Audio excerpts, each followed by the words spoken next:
Hello, আসসালামু আলাইকুম। সবাই কেমন আছেন? আশা করি সবাই ভালো আছেন। অনেকদিন পর আবারও এলাম আমার নতুন কবুতর ভিডিও নিয়ে।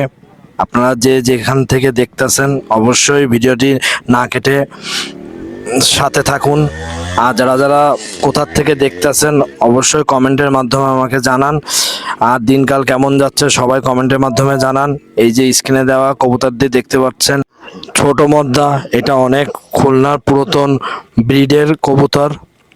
ছোট মদ্দা সম্পর্কে যারা যারা কবুতর বোঝেন জানেন, সবাই এইটুক জানেন যে ছোট মদ্দা কেমন। এরা সাধারণত হাই টেম্পার বাজি খায়, এদের বেশ কিছু রেজাল্ট আছে টুর্নামেন্টে। ছোট মদ্দা কবুতরগুলো সচরাচর সবার কাছে থাকে না, খুব রেয়ার এইসব কবুতর। আমার এইখানে কিছু খুলনার পুরাতন চোখ হলুদ জেনারেশনের কিছু কবুতর আছে।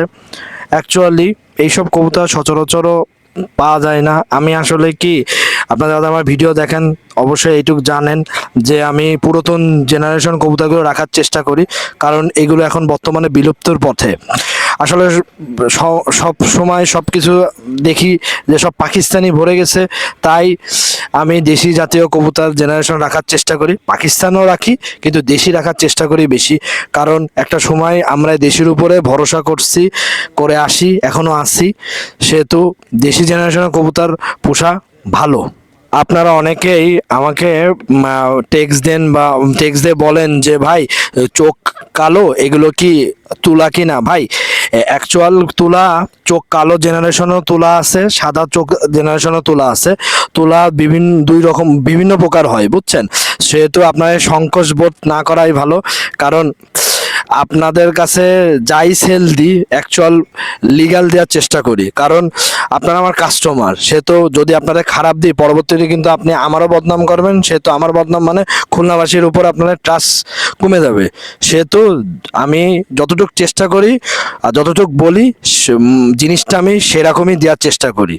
আর মেন কথা কি ভাই, যদি আমি কখনো খারাপ কিছু দিয়ে থাকি তাহলে কিন্তু এতে করে কিন্তু আমার রেপুটেশন নষ্ট হবে, পরবর্তী আমার নামও নষ্ট হবে।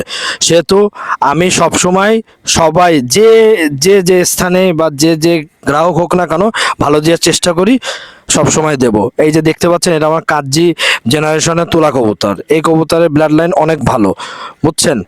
এই কাজি তুলাগুলো খুবই রেয়ার। তুলা কবুতরের বৈশিষ্ট্য হলো এরা হলো বাজি, আকাশে যখন ওড়ে তুলার মতো ভাসতে থাকে। এই জন্য আর যখন হাতে মুট করে ধরে এতটা সফট, এই কারণে এদের অ্যাকচুয়াল নাম হয়েছে তুলো। আর এই যে আপনারা দেখতে পাচ্ছেন, এটা মহীশূর জাতের যে কবুতর, এগুলোও খুলনা পুরাতন জেনারেশনের কবুতর। ওই যে স্ক্রিনে দেওয়া ওই যে চট দেখতে পাচ্ছেন, আমার এই চট তুলো। এখানে কিছু পাকিস্তানি আছে, দেন ওইখানে আরও কিছু তুলা আছে। আমার ওই রাজশাহী গিরিবাজ আছে। অ্যাকচুয়ালি হাতে এক হাত ধরে ভিডিও করতেছি বলে ভিডিওটি আপনাদের হাতে কবুতর ধরে দেখাতে পারলাম না, সরি। নেক্সট টাইম ইনশাল্লাহ দেখানোর চেষ্টা করব। যারা যারা আমার ভিডিও দেখতেছেন অবশ্যই সাবস্ক্রাইব করেন, কারণ আমি রেগুলার দিতে পারি না, কারণ আমার মাঝখানে আমার পরীক্ষা চলতেছে, এখনো পর্যন্ত পরীক্ষা দিচ্ছি। জানেন তো, স্টুডেন্ট মানুষ, সচরাচর ভিডিও করা সম্ভব হয় না। যতটুকু করা দরকার ততটুকু ইনশাল্লাহ এবার থেকে করার চেষ্টা করব। আমার এই বেনারস মাদিটা ডিম পারছে, এদের বাচ্চা অনেক ভালো হয়। আর ইনশাল্লাহ এদের বাচ্চা কেমন কি রেজাল্ট হয় আপনাদের সবার সামনে আনবো, আর আপনারাও দেখবেন। আর যারা যারা যে প্রান্তে দেখতেছেন অবশ্যই সাবস্ক্রাইব করেন, কারণ অনেকেই আপনারা ভিডিও দেখেন কিন্তু সাবস্ক্রাইব করেন না। আসলে সাবস্ক্রাইব করতে কষ্ট হয় না, জাস্ট আপনারা একটা ক্লিক করলে সাবস্ক্রাইব হয়ে যায়। সো আপনারা সাবস্ক্রাইব করেন, তাতে আমার ভিডিও মনোবল বাড়বে, আর ইনশাল্লাহ রেগুলার ভিডিও দেওয়ার ইচ্ছাও জাগবে। সো আপনারা সাবস্ক্রাইব করবেন। আপনাদের একটা কথা শেয়ার করি, এই যে স্ক্রিনে দেওয়া যে বাচ্চা কবুতর দেখতে পাচ্ছেন, এই বাচ্চাটা আমার হারাই যায় উড়াতি যে, এরপর 2 দিন পর ফিরে আইছে।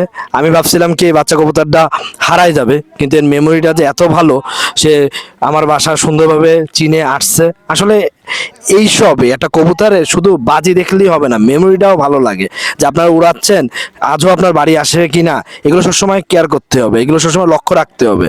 কবুতর আপনারা খালি পুষলেই হবে না, কবুতরের জাত চিনতে হবে, জেনারেশন চিনতে হবে, নাহলে আপনারা কোনো সময় ভালো কবুতর। হ্যাঁ ভাইয়া, কবুতর পাললেই হয় না, এগুলো জেনারেশনও তৈরি করতে হবে। আমি কি তৈরি করি সেটা মেন্টেনারি না, আপনারাও তৈরি করা শিখুন, কারণ কবুতর সবসময় তৈরি করার জিনিস, সেহেতু আপনারাও তৈরি করুন। কেমন কি হয় আপনারা নিজের চোখে দেখুন। অ্যাকচুয়ালি এটা বড় গলা বলে ম্যান্ডেটরি না, কিন্তু একটা ভালো কবুতরের যতটা গুণাগুণ আছে ইনশাল্লাহ আমার কবুতরের ভিতরে আছে। সে তো এই এই এই আমি এই ভালো জেনারেশন তৈরি করছি বলে এই মনোবলটা আমি পাচ্ছি।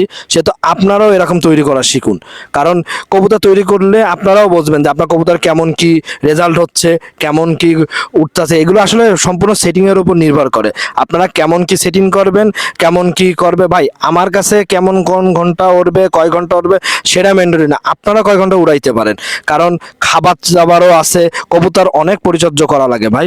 এই জন্য বলি সবসময় যে আপনারা সবসময় কবুতরকে কেয়ার করবেন, যত্ন নেবেন, কারণ কবুতরের কিন্তু ভাই বছর বছর খানিক ধরে কিন্তু এরা সার্ভিস দিয়ে যায়, কিন্তু হুট করে যদি মনে করেন সামান্য এক ভুলে কিন্তু কবুতর কিন্তু মারা যায়। সেহেতু অবশ্যই লক্ষ্য করবেন। যারা যারা আমার ভিডিও দেখতেছেন অবশ্যই সাবস্ক্রাইব করবেন। এই যে স্ক্রিনে দেওয়া নাম্বার আছে, হোয়াটসঅ্যাপ নাম্বার, সব সময় 24 ঘন্টা ইনশাল্লাহ থাকি, সেহেতু হোয়াটসঅ্যাপ নাম্বারে আপনার যোগাযোগ